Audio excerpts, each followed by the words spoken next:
Hello, and welcome to my channel. This audio is a narrated reading shared with fellow novel lovers. All rights belong to the original author and publisher. No copyright infringement is intended.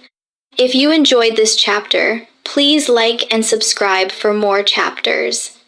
Now, let's begin. A Lady's Tranquility.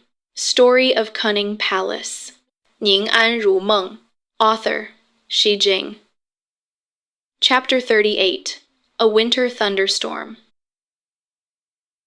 The weather was fine yesterday, and you could even see the sunset in the evening. But when Kunning left the mansion in a carriage today, the sky outside had become gloomy, with dark clouds hanging low in the sky. The chilly wind after the beginning of winter had already become biting. It looked like it was going to rain.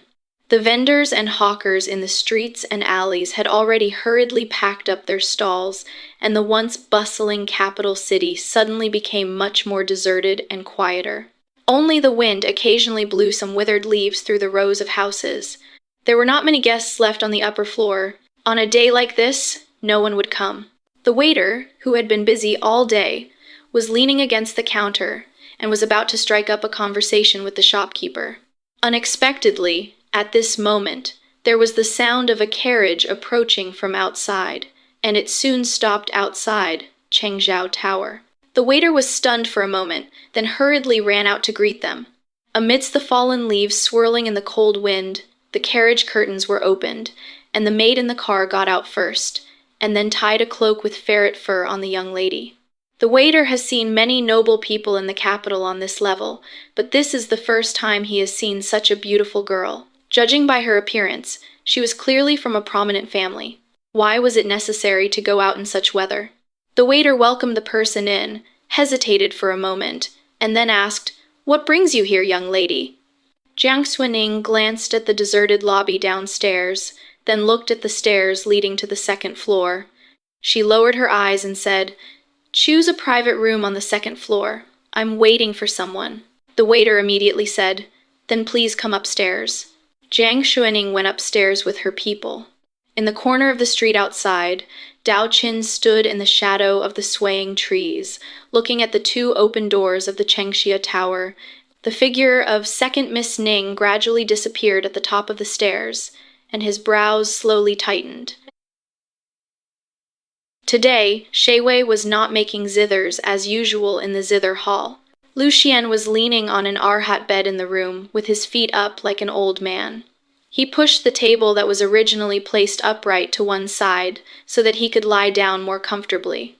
He was eating the pastries that had just been delivered, and holding his account book for this month in his hand, happily calculating how much he had earned this month. When he looked up and saw Shi Wei standing in front of the window looking at the sky, he almost died of laughter. Otherwise, how else could people suffer retribution? Lu Xian sighed hypocritically. "Look at you. You always know how to exploit me, and you even ask me to pay money to do things for you. But you didn't expect that someone else would get there first and buy the raw silk, and now he has created such a big mystery. You sent Dao Qin out and he hasn't come back yet, so he must have seen something along the way. Alas, Shi Juan, I am your god of wealth. You have to be nice to me in the future, understand?" Jianshu stood diagonally behind him and rolled his eyes at him. Lu Xian looked like he had eyes on the back of his head and said leisurely, "Jianshu, your eye-rolling isn't pretty. If you glare at me again, I'll make you follow me next time." Jianshu, forget it. It's such a hard job to be with someone secretly, without even anyone to talk to kill time. It would be bad if he ended up like Dao Qin and be tortured into a talkative person who can talk to himself even when no one was talking to him. Better to endure for peace. Only then did Shi Wei look back at Lu Xian. Seeing him lying on his back with his feet raised, he frowned slightly and said, "Believe it or not, I will ask someone to throw you out right now." Lu Xian, okay, the boss is here. Better to endure for peace. He curled his lips and sat upright reluctantly, with an intriguing look on his face. "Shi Juan, you are quite interesting. You look like a serious scholar. But these two kids next to him are so... It's okay to call them just a shoe, book, or a keen zither, but you also had to add Dao, knife, and Jin, sword. I've thought about it carefully. You really have a bit of something sinister inside you. Shui Wei calmly replied, If I was not dangerous, would you be willing to work for me? Lu Xian then clapped his hands and laughed. Exactly, exactly. Thinking about the many talented and ambitious people in Hanlin Academy, Lu Xian was so arrogant because of his talent, so he only respected Shui Wei. Later, when Shui Wei went home to mourn his father's death, he thought that the others were so mediocre and incompetent, so he simply resigned and returned to Jinling and paid a visit. It was then that he fell for Shi Juan's schemes. A perfectly respectable scholar had lured him into doing business. Thinking about it brings tears to his eyes. Lu Xian sighed. The road ahead is long and arduous. I will continue to search for answers. As soon as he finished speaking, a report came from outside. Master Dao Qin is back. Lu Xian looked at him speechless. Sure enough, a moment later, a young man in blue clothes appeared at the door of the zither hall. He walked in from the outside, his footsteps hardly making any sound on the ground. He bowed and said, I followed the person. Lu Xian suddenly became energetic, his eyes were sparkling with excitement, and he asked hurriedly, Who is the boss behind Yo Fangyin? But to his surprise, Dao Qin did not answer. He simply raised his eyes and looked at Shui Wei, with a rare hint of hesitation in his eyes. Shui Wei then realized that the person Dao Qin followed might be a little unusual. Tell me about it. Dao Qin then said, The subordinate will make a long story short. At first, I followed the instructions of the master and only went to the Earl of Qingyuan's mansion to check the situation.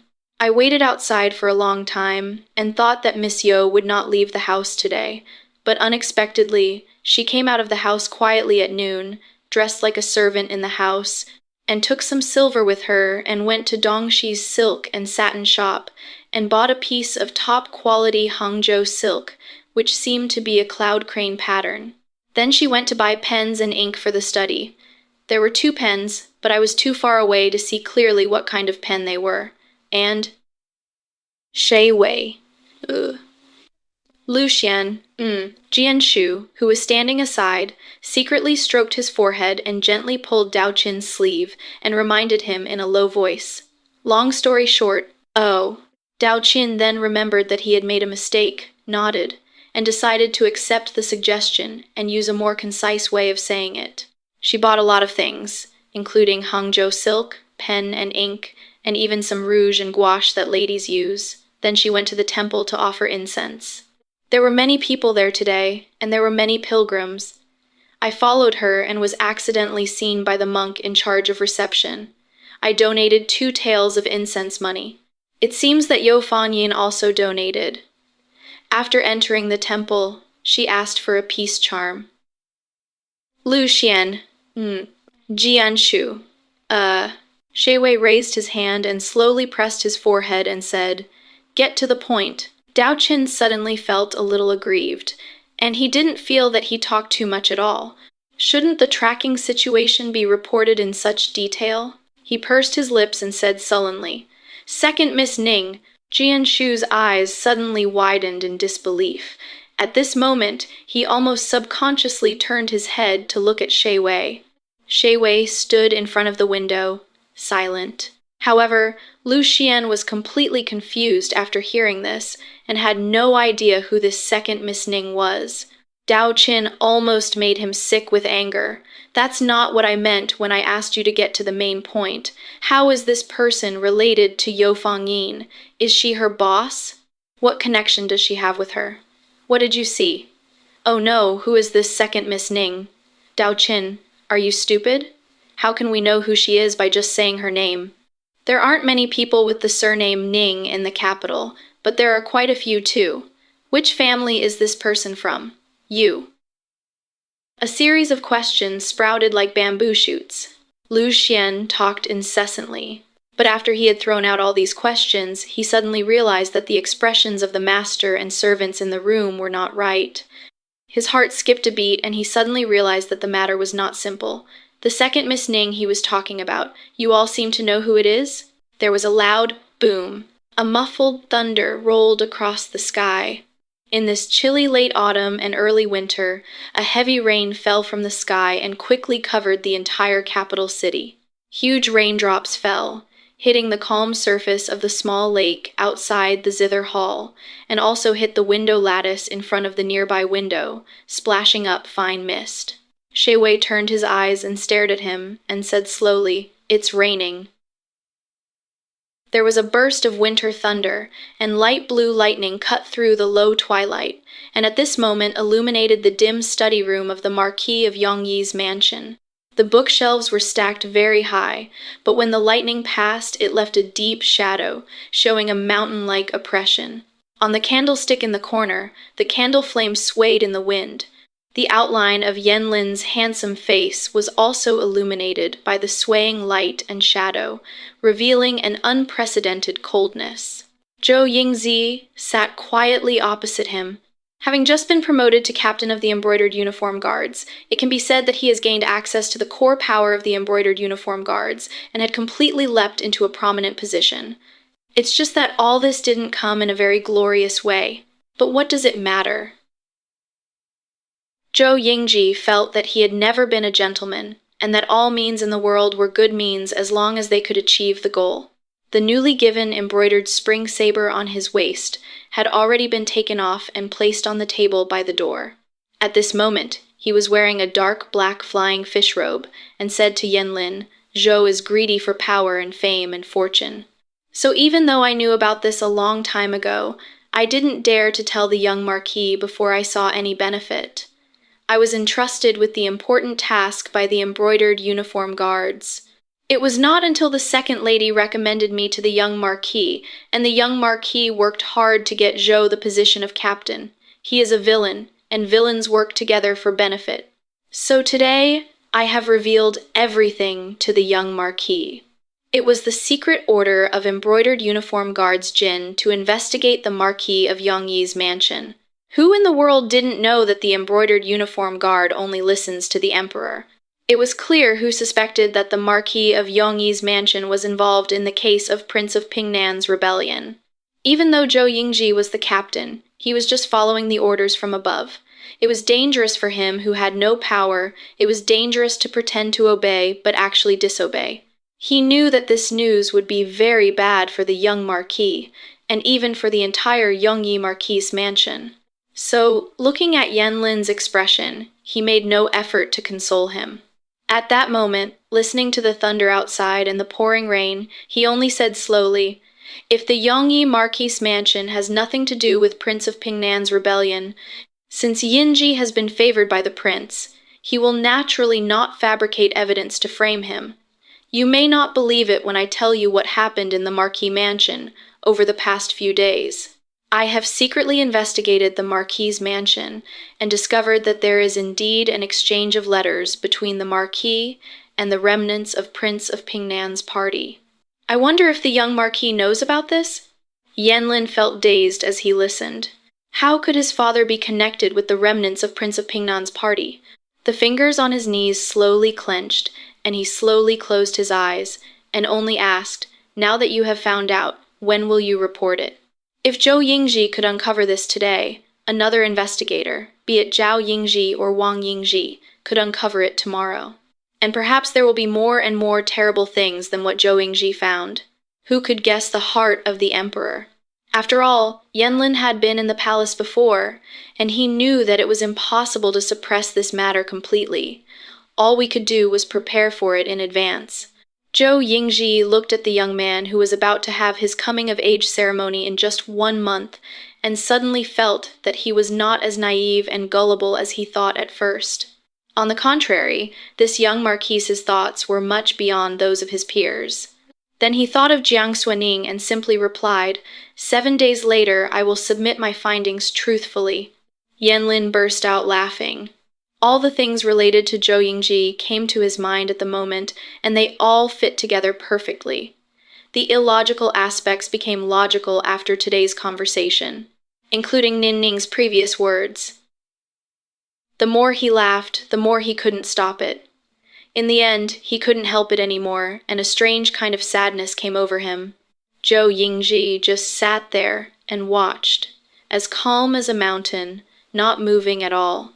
Only his eyes were flickering, as if he had some unnoticeable admiration for the young man in front of him, but he also seemed indifferent and unmoved. The clock struck 6 o'clock outside. After Zhou Yingji said what he needed to say, he stood up from his seat and bowed to Yan Lin. Zhou is just a nobody, and he has no ability to change the situation in the court. He just obeys orders. I hope you won't blame me. It's late and raining heavily, and Zhou has to go home. He doesn't dare to bother you anymore, so he'll take his leave now. Yan Lin looked up with blank eyes and said, Ting Fong, see Captain Zhou off. Ting Fong stood outside the door and responded. Zhou Yingji saluted, picked up the saber he had taken off earlier from the table, and then went out, took the umbrella from Qin Fong's hand, and said, I'm sorry to bother you. Then he followed the long corridor and walked out under Ting Fong's guidance. Thank you for listening to this chapter. For advance releases of upcoming chapters, you can join me on Patreon. Don't forget to like, share, and subscribe for more chapters, and kindly support this channel on Ko-Fi. The link is in the description below.